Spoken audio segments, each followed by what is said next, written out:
Have you heard of the area of Southall? Yeah. What's the first thing that comes to mind when you hear Southall? Well, it's obviously a very high Asian community.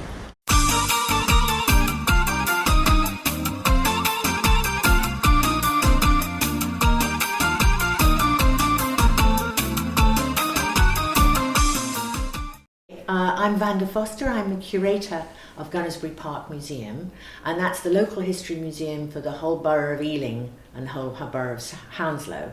And Southall is on the borders of the two, and is a particularly interesting area because it's known internationally as a centre for Asian culture and Asian immigration. It's one of the earliest places in Britain for these people from the Indian subcontinent to move to.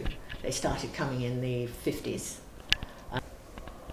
They started coming mostly for work, and after the war there were a lot of people who were involved in the war, and just as with the Afro-Caribbean community and the Windrush, Britain was asking for help from the Commonwealth. They needed workers to rebuild the country after the war. Why they came to Southall, there is a theory that there was one particular factory on the border of Southall, the border of Hayes, called Wolf's Rubber Factory, and that the owner had worked with Sikhs during the war. He'd fought alongside Sikhs during the war and had thought very highly of them. And he approached the Sikhs back in the Punjab and offered work to them, and that they came over to work in his factory. And it snowballed because, of course, then where there's a centre with Asian people living, you know, they would bring their families over, and then other people who came to Britain to join them would go to Southall because they knew there were already people there. So it just snowballs. We had a huge influx of Poles, Latvians, and so forth in 2004, when the EU, we opened our doors to other parts of the European community. We've got a vast number of French people over here. We've got a huge Japanese community in the area because there's a Japanese school. So they're not the only community to have a big culture and big settlement in the area. I don't know why the Somalians particularly chose Southall. I don't know that they did. They're in other parts of London as well. Because it's the women who don't go out of the house so much, or the older generation don't, and learn the language. So the men have been going out to work and integrating. But a lot of the women, the older generation, stayed at home and didn't get a chance to learn the language. Apart from English, we have quite a big ethnic community in Southall. Of course. So basically it will be some of the Indian languages that we offer. For instance, Punjabi, Hindi, Urdu, Gujarati, Tamil. So these are some of the diverse sort of people that we have living in Southall. As well as that, now we offer Polish as well, and various other languages like Arabic. As you can see, Somali as well. So it's usually to do with the types of people who are coming in to live in Southall. Right. I came to this country in '86, and my husband came before me. Away from Malaysia. Anyway, I started working in Merton Libraries. You know where Wimbledon? Yep. Yeah. As a library assistant, then I progressed to, I did the librarianship course, West London University in Ealing, and became a librarian. I can speak Tamil, Malayalam, Kerala in South India, Malayalam, Hindi a bit. But I usually talk very slowly, and even if they say no English, I say it's fine, I can. Then I take the poster, show them different ways, and a little bit Hindi or a bit. my passion, vision, everything is to integrate them into mainstream society because they're very isolated. If you start going to Southall, the elderly people, maybe, and by when I say elderly, they are not too very old. They're different categories.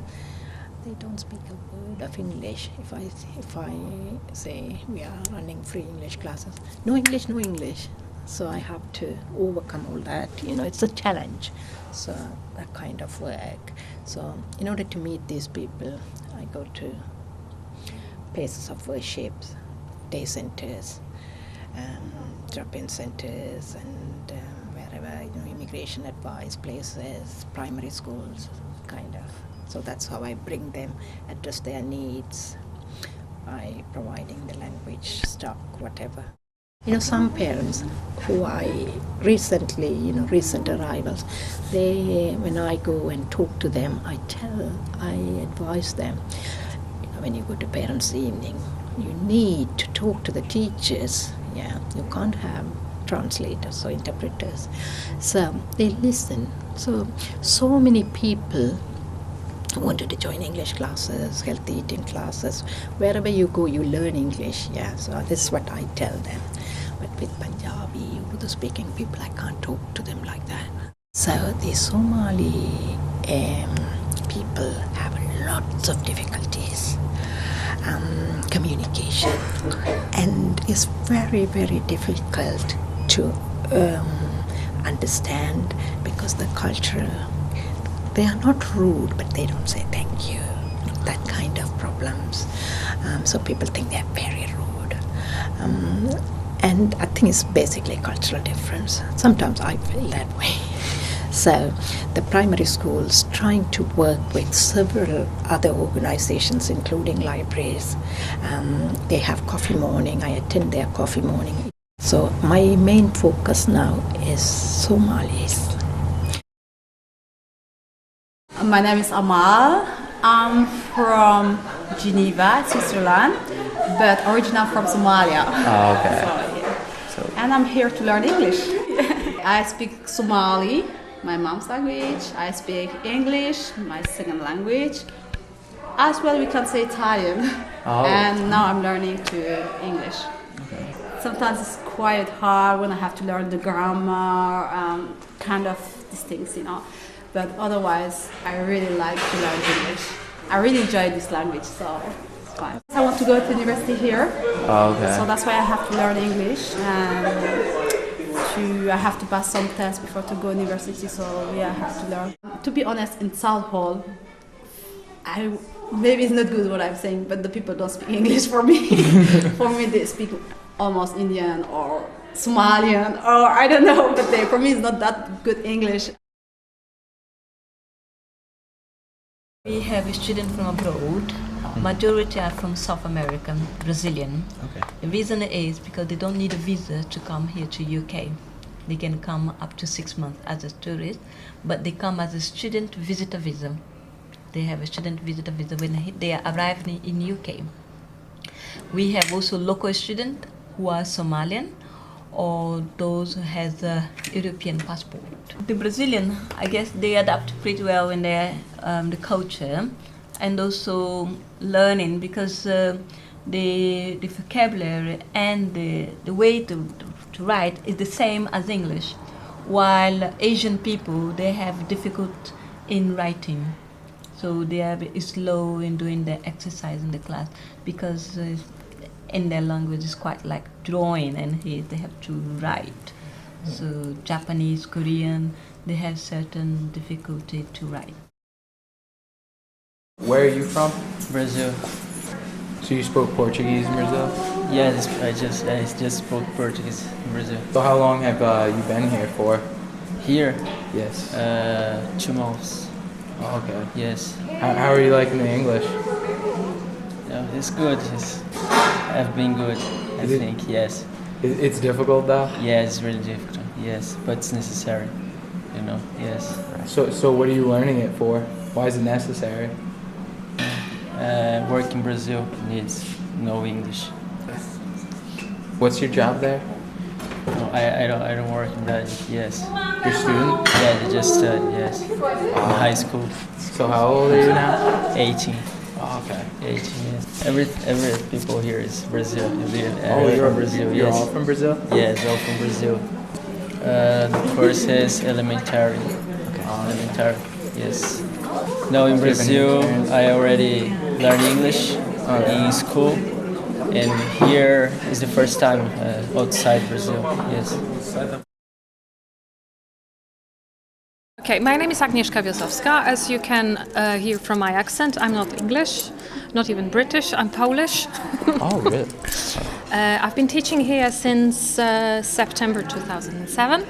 I'm also Director of Studies. The school is part of Baptist Church. Okay. Our boss is Pastor Boyd Williams.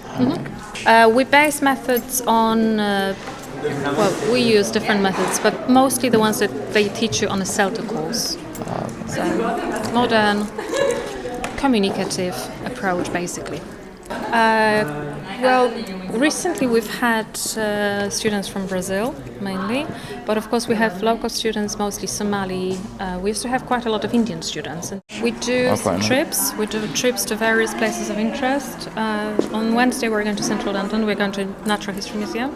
Last Wednesday we went to Oxford, so we do trips as well. We do. Last Thursday we attempted, but the students were not really interested. We offered them a Zumba class, but nobody came. There are problems with students coming from different from different countries and from different educational backgrounds. As you can imagine, people coming from Africa, for example, will have different educational background. So we have people, who've had a lot of experience at universities from Brazil, and we have people from Africa who have problems, basically, signing their name. They are very willing to learn. Is there an opportunity they would like to grab?